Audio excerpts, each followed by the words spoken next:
What's good, Lakers Nation? Today's Thursday, December 21st, and we took another L, y'all. We on a 4-game losing streak now. Today, we lost to the Timberwolves 118-111.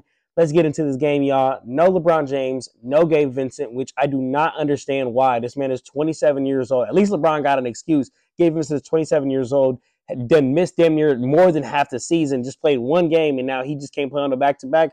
Cut me a break, man. D'Lo and Anthony Davis. I had high expectations coming into this game. High expectations. D'Lo because, again, no LeBron James. The ball is going to run through you a lot more. You have the ability to show that you can be that scorer. Anthony Davis is because the ball and the offense already runs through him when LeBron's on the court. Now that he's not on the court, it's going to run 10x more through him. Anthony Davis started the game very aggressive. He was attacking Rudy Gobert inside. He was getting into his middies. He was just looking aggressive, looking like a 40-burger AD. That's what it felt like in the first quarter. Made his first 3 shots.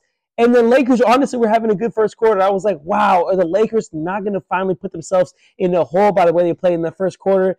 Until about 2 or 3 minutes left in that first, y'all. It got bad. It got bad. When I say bad, I mean bad. The Lakers had 5 turnovers in the span of the last 2 or 3 minutes in that first quarter. The Timberwolves converted on damn near all of those turnovers and got off to an early lead.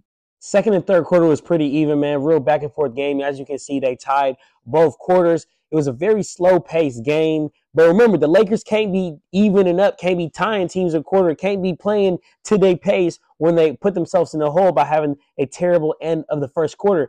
But in that second and third quarter is where I noticed some, man. And this is where I want to talk to y'all, man. This is something that really grinds my gears. A lot of things grind my gears about Darvin Ham. But the lack of offense, like there is no fluidity, there is no plays out there being ran. Especially, remind you, LeBron James did not play today. A big playmaker of our team did not play. A guy who gets the offense initiated. And the Lakers had no plays ran for AD. No plays. Go back and watch it. It damn near every single time down court, it was an AD ISO. They'd give AD the ball about that at that like mid or low block area. He'd front the post and he'd go ahead and just go to work, right? Which by all means, AD did his thing. Ended the game with 31 points. He's a top 75 player of all time, whatever. Like he can do that, yes.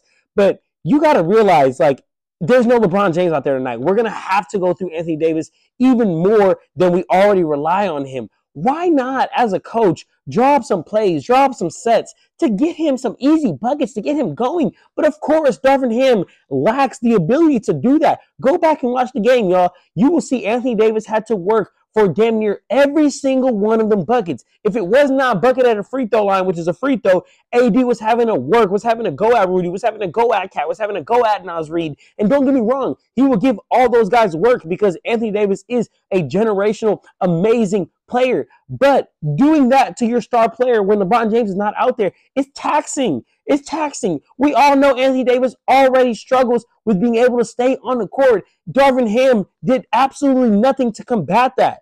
Absolutely nothing. He just said, AD, go to work, do your thing. Which again, it works, but clearly not enough. If you were to drop some easy plays, some easy sets for AD to get him some back cuts, a cross screen action, something to get him going. But Darvin Ham did absolutely nothing. He just sat there with his hands in his pocket like that, looking like a dang idiot, man. I call him Warm Hands Ham. That's what I call him, Warm Hands Ham. And I also blame D'Lo for this because D'Angelo Russell, he's supposed to be a playmaker on this team. I talk about that all the time on the channel, which as a matter of fact, if you haven't seen the channel, go subscribe to the channel. Link in the bio, Lakers Corner. We drop all things Lakers news. But D'Angelo Russell is supposed to be this playmaking for us. He's supposed to feed the big man. For y'all that hoop out there, for y'all that are guards, you know if you got a big fella, you got to feed your big fella, man. And D'Lo didn't do that. In the fourth quarter, I do want to give him his credit, though. He did have 13 points. But remember, the Lakers are fighting from behind.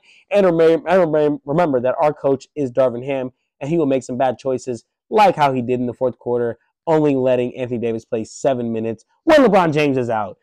Absolutely frustrating, y'all. This was another game that I feel like we could have won. We could have absolutely won, but we didn't. Why? Bad coaching. He did not make the adjustments quick enough. So, real frustrating, man. But on the brighter side, Taurean Prince, he did have another good game. This is a second good game in a row, being a little bit more consistent in his role. A good game in his role, hitting those driving kick three-pointers, had 14 points, and he only missed one shot the entire game. He hit 4 threes, and he went 5 of 6 from the field. Rui, finally happy that Darvin Ham played him some more. He got more than 17 minutes tonight, and hopefully that will show Darvin Ham that Rui deserves to be in that lineup, deserves to get some more minutes than what he's been getting. But overall, y'all, it's very, very frustrating loss. And now we're on a 4-game losing streak. Hope it doesn't get worse than this.